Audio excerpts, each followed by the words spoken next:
দিল্লি বিধানসভা নির্বাচনকে ঘিরে ইন্ডিয়া মঞ্চে কংগ্রেস কি একঘরে হয়ে পড়েছে? ইন্ডিয়ার শরিক হয়েও দিল্লিতে আম আদমি পার্টি এবং কংগ্রেস পরস্পরের বিরুদ্ধে লড়াই নেমেছে।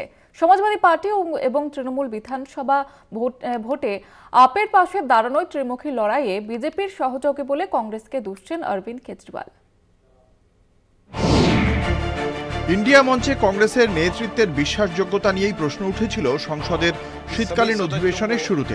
অধিবেশন চলার সময় তৃণমূল, সমাজবাদী পার্টি ও আপ তিন দলই কক্ষ সমন্বয়ের প্রশ্নে কংগ্রেসের থেকে দূরে দূরে থেকেছে। তৃণমূলই প্রথম সরাসরি ইন্ডিয়া জোটে নেতৃত্ব দানের প্রশ্নে কংগ্রেসের প্রতি অনাস্থা প্রকাশ করেছিল। বাংলার মুখ্যমন্ত্রী তথা তৃণমূল নেত্রী মমতা বন্দ্যোপাধ্যায় প্রয়োজনে ইন্ডিয়ার নেতৃত্ব দিতে প্রস্তুত বলেও জানান। আপ ও সাপার তরফেও একই দাবি উঠতে থাকে। এমনকি আরজেডি সুপ্রিমো লালু প্রসাদ যাদব কংগ্রেসকে নেতৃত্বের দায়িত্ব ছেড়ে দেওয়ার পক্ষে সরব হয়েছিলেন। অর্থাৎ গত লোকসভা ভোটে ইন্ডিয়ার যে ঐক্যের ছবিটা দেখা গিয়েছিল তাতে চিড় ধরেছিল বিগত অধিবেশনে।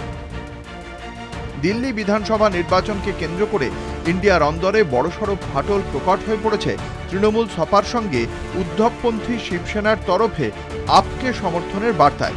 তাই অষ্টাদশ লোকসভা ভোটে দিল্লিতে কংগ্রেসের সঙ্গে রাজ্যের শাসক দল আপের আসন রফা হলেও ৭০ আসনের বিধানসভায় তা বহাল থাকেনি। সম্প্রতি রাজস্থানের প্রাক্তন মুখ্যমন্ত্রী অশোক গেহলট দিল্লিতে এসে জোটের কথা উপেক্ষা করেই কংগ্রেস আপের বিপক্ষ বলে উল্লেখ করেছিলেন। রাজ্যের প্রাক্তন মুখ্যমন্ত্রী আপ নেতা কেজরিওয়াল তা নিয়ে কটাক্ষে বিঁধেছেন বর্ষিয়ান কংগ্রেস নেতাকে। তার দাবি, রাজ্যে নির্বাচনী প্রচারে কংগ্রেস আপকে নিশানা করলেও বিজেপি সম্পর্কে চুপ ছিলেন গেহলট। তাতেই বিজেপির সঙ্গে কংগ্রেসের গোপন বোঝাপড়া প্রকাশ হয়ে পড়েছে বলে মনে করেন কেজরিওয়াল। সব মিলিয়ে দিল্লি বিধানসভা ভোটের আবহে কংগ্রেসের আচরণকে কেন্দ্র করে ইন্ডিয়ার শরিকি বিবাদ প্রকাশ্যে এসে পড়েছে। কলকাতা টিভি।